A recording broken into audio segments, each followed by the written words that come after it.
Well, Steeler Nation, it didn't take long, did it, for the Pittsburgh Steelers to move to fill the roster spot made by releasing Trey Edmonds yesterday, did it?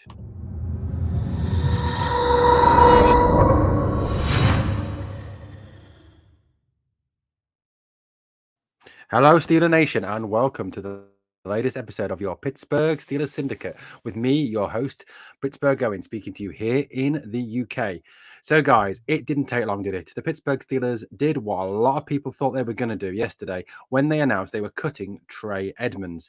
This move yesterday was a signal, as many people read into it, that they were going to sign someone else to the 90-man roster going into training camp, which started today, or else they would have made this cut a lot earlier or just allowed Trey Edmonds to come to training camp.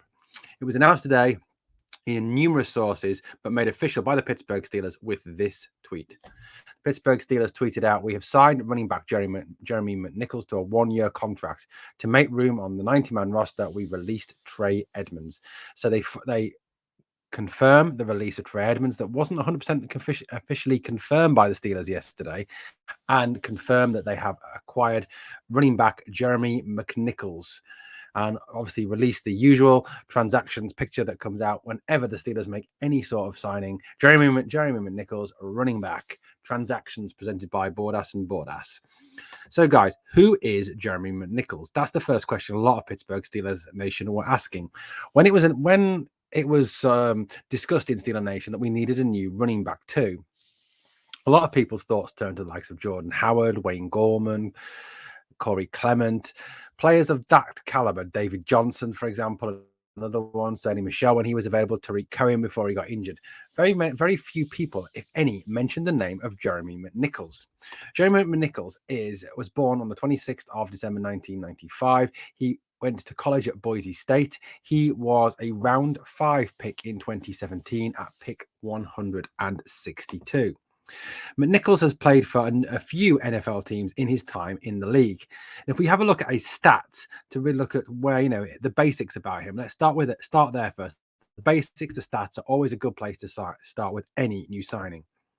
So, McNichols was drafted by the San Francisco 49ers in 2017, where he played only 2 games, only contributing on special teams. In 2018, he played 1 game for the Indianapolis Colts, where he had 2 attempts at rushing for 4 yards. With a long of 7. Obviously, then the second one must have been for negative yards. In 2019, he went to Jacksonville in 1 game, but again did not return any stats on the rushing side of the ball. In 2020, he then signed for the Tennessee Titans, where he has been for the last 2 seasons. In 2020, he played all 16 NFL games, had 47 rushing attempts for 204 yards, averaging 4.3 yards per carry, with 1 touchdown with a long of 20. He was obviously a backup there to Derrick Henry. When you're in Tennessee, a backup to King Henry. In 2021, he played in 14 of the Titans' 17 regular season games. He had 41 rushing attempts for 156 yards, averaging 3.8 yards per carry, no touchdowns with a long of 14. Career-wise, he's played 31 games, had 90 rushing attempts for 364 yards, averages 4 yards per carry, 1 touchdown, and his longest run from line of scrimmage is 20 yards. He's also played a role in the receiving game as well for Tennessee. In 2020, he had 12 receptions on 17 targets, 5 yards, averaging 4.6 yards. No touchdowns with a long of 9. And in 2021, he had 28 receptions on 38 targets for 240 yards, 8.6 yard average, which is very respectable out of the backfield, and 1 touchdown with a long of 27. McNichols was used mainly as a third down back and was used very much as someone to dump the ball out of the backfield in Tennessee. He was obviously, like I said, a backup. He was not a major weapon.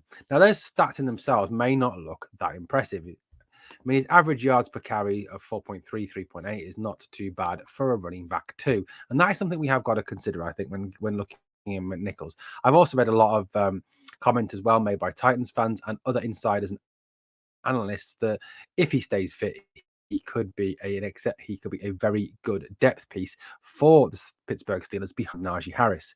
And let's face it, Steeler Nation, we've been crying all off season for someone to come in and back up Najee Harris, who can take 10 to 15 carries per game to spell Najee and give Najee the break that he needs to avoid the wear and tear that often leads to running backs becoming injured in the NFL. I reached out to a Tennessee Titans insider earlier and had this quote back from him as regards Jeremy McNichols.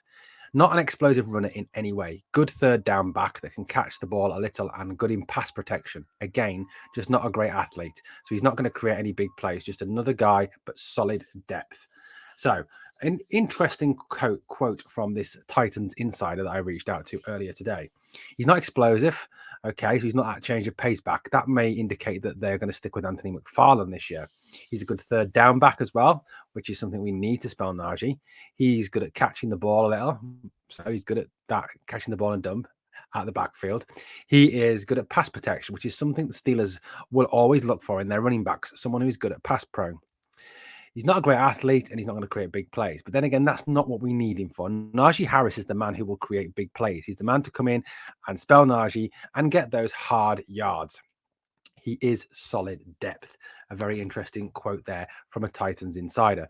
I think that's something we really need to consider, don't we, Steeler Nation? We are not signing this guy to lead our rushing attack, but we are signing him to, go and compete at camp to be the backup to Najee Harris.